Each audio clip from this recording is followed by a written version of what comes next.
Greetings and welcome to my channel. This is Sorcerer Tal. You can also find me on Facebook in the Sorcerers Guild. Today on Magical Theory we are going to be discussing the divine feminine aspect of death, that dark womb through which we all must pass. This archetype is prevalent in cultures throughout the world. There's often seen as a old woman, dark mother or crone, sometimes even a skeleton or even a grim reaper. The most famous example of that, of course, is Santasima Muerte, and then we have Hecate with the crone. There's even aspects of Kuan Yin that could be associated with this. This idea of a dark mother, old woman that is associated with death is prevalent in cultures throughout the world, Whether these are all aspects of the same being or independent things, ultimately, I'm going to leave that decision up to you and those who are more concerned with such things than I am. For me, this being, which I refer to as GrandMother, Most Holy Death, is a self-willed, independent being that does not seem to be influenced by our beliefs at all. They have their own identity of who they are. I will say that when I first began interacting with this being, I did ask that question, if these were all aspects of the same being, and the answer was, no, we are all the same. And then I had this image of like one being with many faces. So kind of a yes, no, but they said, no, we are all the same. I'm going to leave that to people more concerned with it than I am. Okay, so my first interaction with GrandMother was under the guise of Hecate not long after my 21st birthday. At the time I was living in Las Vegas, studying under the Temple of the Inner Circle. It was a coven being run out of the Bell Book and Candle under Lady Morgana there in Las Vegas on Charleston Street, if anyone's familiar with the place. It's not there anymore from what I understand. Anyways, we went up for a Beltane ritual, and it was a new moon, so we dedicated the ritual to Hecate the crone. And we completed the ritual. Now, Las Vegas itself is quite warm. Even towards the end of April, it's still it's already getting quite warm down in Las Vegas itself. But we were up in the high mountain ranges nearby. There was still snow on the ground in several spots. Anyways, we've completed the Beltane ritual, and of course it's Beltane, so the intent is to stay up all night drinking.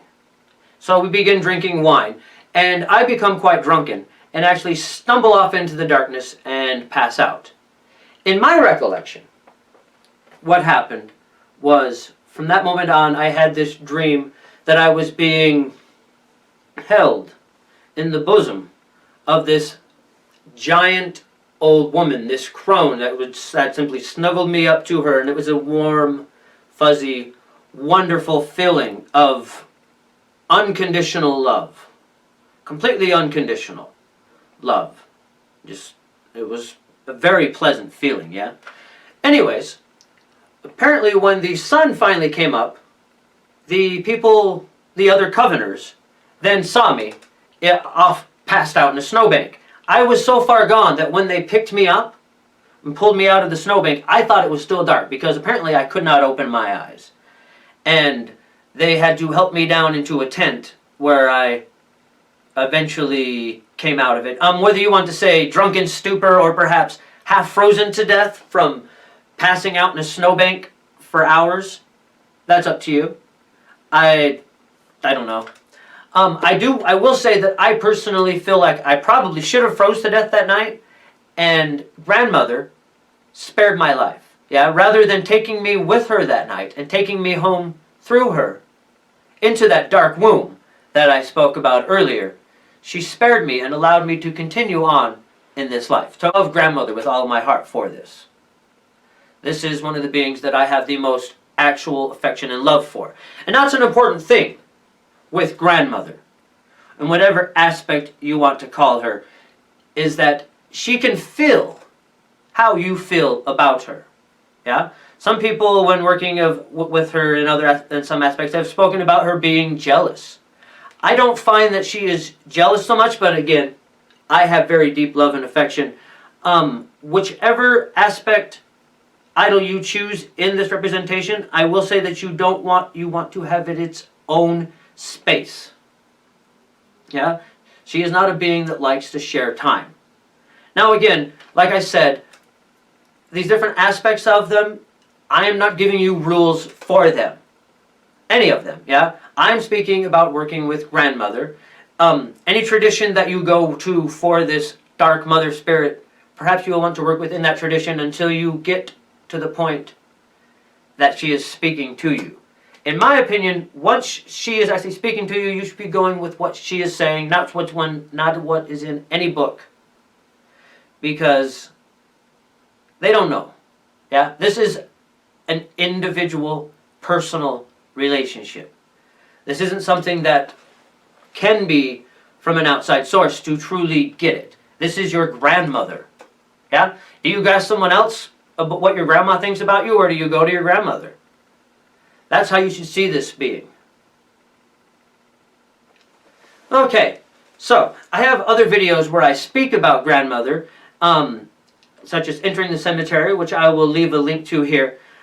One of the things I find interesting is many of these aspects of death also have in common having more than one face themselves. Yeah, Santasima Muerte has many different colors. Kuan Yin has many different colors, not all of which would be associated with death, but some of them are. And Hecate is often seen as a trifold goddess. Whether that's historically accurate or not is another thing I will leave up to those who care more about such things more than I do. But she is often seen as a trifold, having a crone woman and, I forget the word, but for a teenage girl. So we have the three aspects of womanhood from that perspective, I suppose. So that's interesting. But also, another thing that many of them have in common is owls. Many of these traditions, the Dark Mother is associated with owls. And dogs as well, as keys. These three things are very common in them, as well as the colors red, white, and black, interestingly enough, and crossroads. So, when we are working with grandmother, these are the things that I consider important, is that she is fond of dogs and owls. So often she will speak to you through owls, and you should be kind to dogs, and leave stuff for her at the crossroads and at cemeteries. Mother is a being of unconditional love. For death is something that will come to us all at some point. Yeah, we will all one day feel the embrace of death. Now, it isn't death's fault. Yeah, a lot of people tend to fear these different aspects of Lady Death, of grandmother.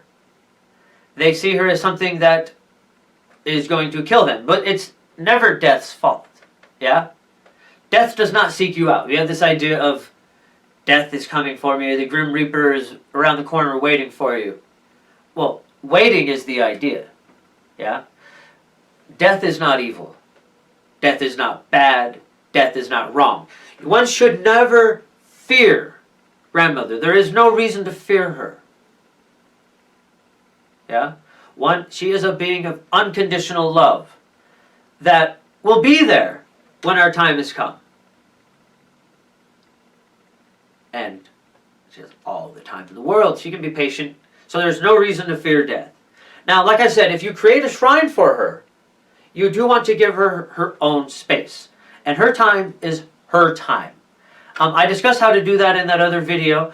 And when we do this, we want to develop a sense of rapport and love. Yeah, we want to think of this grandmother as your grandmother. Yeah? And you want to have that kind of relationship, that it's warm, fostering, nurturing. This isn't, again, nothing you should fear. This is something that should be seen with love and acceptance. Death is a part of all of our lives. Death is something that is always there and will touch all of us. And that's why I said earlier about how death is independent of our belief in her. We will see it one day. Okay, so why would one want to work with Grandmother Death? Well, as I said previously, there is the necromantic work, for which one needs her permission to access properly. And I discussed that in that other video, so we're not going to get into that here. But that is the opening stage for that type of work and being granted access to the realm of the dead, of which Grandmother is, for lack of the better word, queen of the underworld. Okay. And by the way, by the underworld, I want to make this clear. I'm not talking about where your soul goes when you die, but rather that echo of what is left behind. Yeah? The realm of death is an echo of that which has gone before.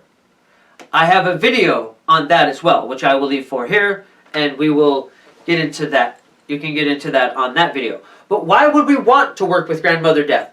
Besides, of course, that unconditional love and simple acceptance of death and ability to lose that fear of death that becoming close with Grandmother grants you. Well, she has several areas that she is quite good at.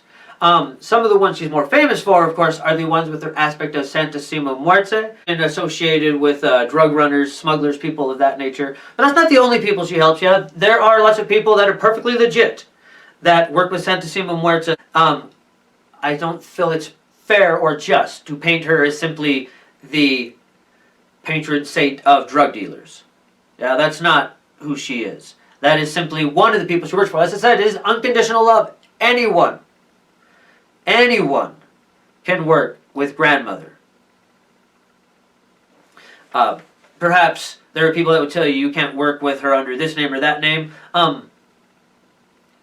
I might do a video on cultural appropriation at some point and discuss that, but I don't feel that it's fair for someone to try and tell you that you cannot work with death when death is open to all. Yeah? So, but at the same time, I chose to call her Grandmother to avoid all those issues. I don't want people telling me that I can't work with my own grandmother. So, but what are these areas, other areas? So there's the stuff helping to do with hiding, any kind of legal proceeding, any kind of legal proceedings or interactions with a court. If you have anything like that, I highly recommend Grandmother for those endeavors. That's why she has the scales there, yeah? You see that with, what's another one that you see with both Santasima Muerte and Hecate is the scales. But any type of legal proceedings, anything in the court system, Santasima Muerte or Grandmother is the person to work with for these things. I have had the best of luck with her in those areas. She can also help with disease and healing. Now, of course, as I always say, use Western medicine first, but if one is in a bad position, Grandmother is someone to turn to in times of desperation. If you will go to her altar and tell her what is wrong, she is a being of mercy. Yeah, death has mercy in herself. She is a being of love.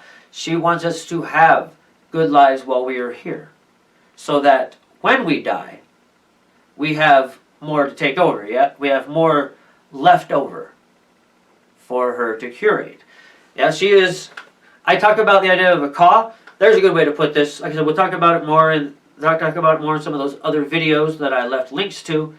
But she is the being that takes care of our cause after our soul has passed and gone on to the astral realm and even on to our next life. Yeah, she is in charge of that stays with the body. Okay, so because of that, she wants us to live as full a life as possible. So she will help you if you are in dire straits, even with depression, addiction, anything like that. She is a goddess to address for these things. And she will want gifts. Yeah? And do not have debts. Make with the offerings that you offer her. If you tell her you will give her a yellow rose, get her a yellow rose. I like to give her yellow flowers. That's my personal connection with her. You will develop your own ideas or your own concepts, you will develop your own relationship with her over time if you work with her on a regular basis, because she is someone to turn to for court proceedings, healing work, any moments of desperation, addictions, anytime you want to end something, of course, she is the one to work with. There's also curse work that one can do with grandmother, but that is a whole nother thing in and of itself. I don't care to get a whole lot into that in this video.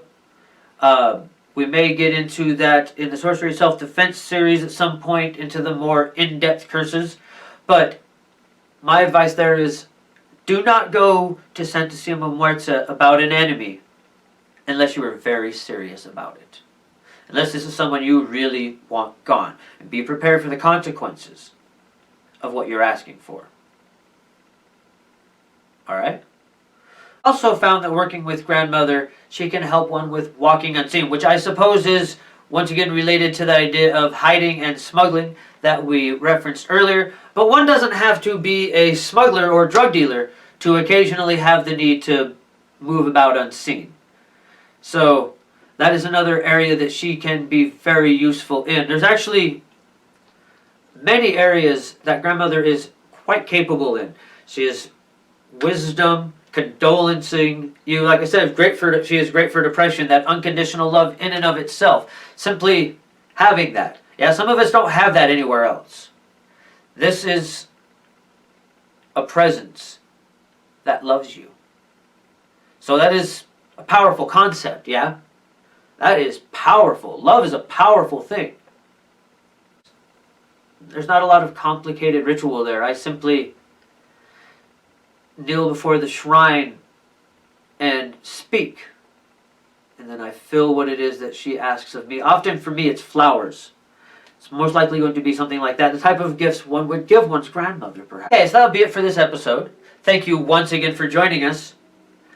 Don't forget to join us next Saturday, where I will be airing another video on this channel, and I will try to keep up with doing one every Saturday for the foreseeable future. Thank you once again for joining us. If you haven't subscribed to the channel, please take the opportunity to do so now. Until next time, bright blessings and an interesting fate. This has been Sorcerer Tal.